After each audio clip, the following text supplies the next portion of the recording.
Sejarah pendidikan jasmani di Indonesia.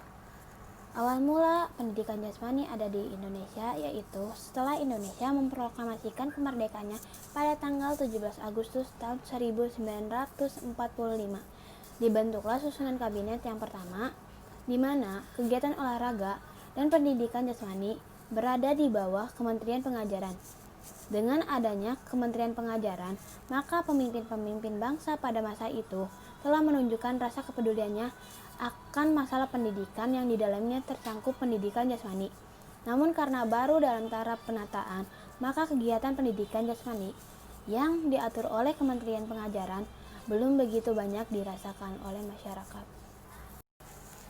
Zaman primitif adalah zaman di mana aktivitas fisik merupakan bagian kehidupan semua. Evolusi manusia diawali dengan gerakan dan perkembangan Homo sapiens, makhluk yang berpikir sebagaimana terbesar tergantung pada aktivitas otot-otot. Diduga, aktivitas manusia primitif berkaitan dengan mempertahankan hidup, mencari makan, tempat berteduh, dan perlindungan dari lingkungan, serta kelanjutan suku. Pengkajian manusia prasejarah dilakukan dengan arkeologi dan antropologi dengan meneropong masyarakat primitif. Zaman kuno atau Mesir kuno, latihan senam dan gulat untuk menghormati dewa gulat, permainan mengangkat dan mengayun benda, renang, permainan bola, permainan dengan raket, adu sapi jantan, gulat, renang, gimnastik sebagai latihan kekuatan untuk perang, menari, hal yang istimewa bagi Mesir. Zaman kuno lanjutan, Yunani kuno Aegan, seperti akrobat, pemburuan, bergumul dengan binatang buas, dan menari. Homerik, perlombaan kereta kuda, tinju, dan gulat. Sparta, bertahan hidup, pembelajaran dan pelatihan terhadap jasmani dan moral, latihan jasmani untuk militer.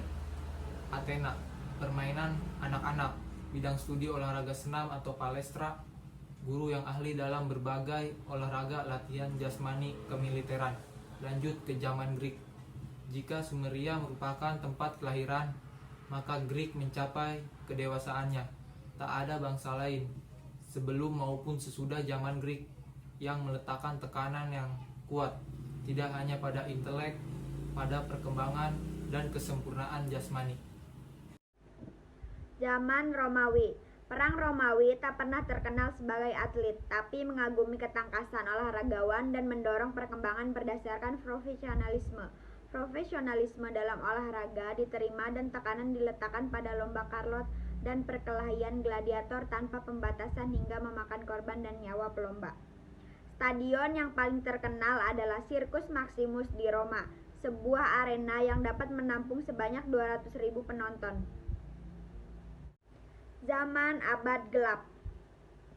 Keruntuhan Kekaisaran Romawi tahun 476 Masehi memulai datingnya abad kegelapan kebudayaan terhenti selama satu periode dan pendidikan tak teratur.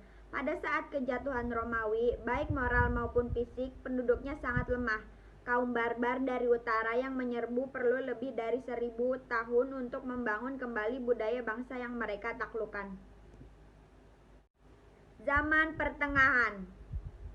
Selama abad pertengahan yang mempengaruhi kebudayaan dan berakibat buruk bagi latihan jasmani, filsafat Kristen pada mulanya sangat mementingkan rohani dan bukan jasmani. Asketikisme adalah ajaran yang mengagungkan jiwa dengan mengabaikan dunia yang nyata. Latihan jasmani sama sekali tidak terdapat pada abad ini. Zaman feodalisme dan ksatria. Feodalisme sebagai cara hidup terdapat dalam abad pertengahan yang timbul dari kekacauan setelah jatuhnya Romawi. Semua kehidupan politik, ekonomi, sosial berpusat pada feodalisme. Hanya ada dua macam profesi yang terbuka bagi anak muda kelas sosial tinggi, yakni jadi pejabat gereja atau jadi ksatria. Keduanya tumbuh pada zaman gelap sebagai reaksi atau kompensasi jumlahnya pemerintah pusat. Gereja membutuhkan pejabat yang taat beragama dan intelektual cakap.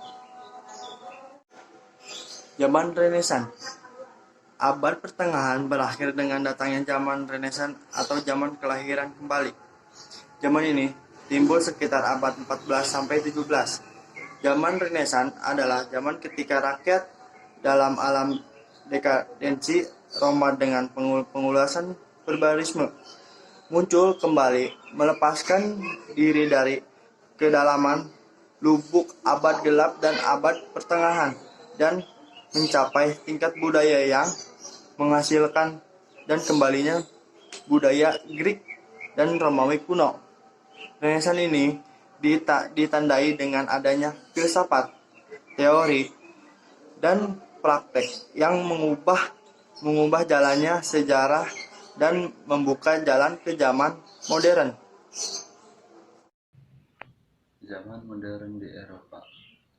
Sementara Renaissance tumbuh bersamaan dengan Reformasi Protestan, budaya Eropa memasuki periode nasionalisme. Timbulnya nasionalisme menandai tumbuhnya masyarakat modern. Negara nasional yang kuat mulai terbentuk di bawah kekuasaan monarki. Pertumbuhan ini sebenarnya telah berlangsung lama. Nasionalisme. Gerakan nasionalisme membawa asas pendidikan universal. Nasionalisme telah berhasil membuat warga negara taat pada negara. Pendidikan dibuat untuk mencapai tujuan itu. Dalam periode ini, pendidikan jasmani maju pesat seperti pada zaman Greek. Sistem pendidikan jasmani mencakup olahraga, peminatan, dan gimnastik. Menjadi bagian integral dari program pendidikan formal. Pendidikan yang sengaja diprogram di lembaga-lembaga pendidikan seperti di sekolah-sekolah.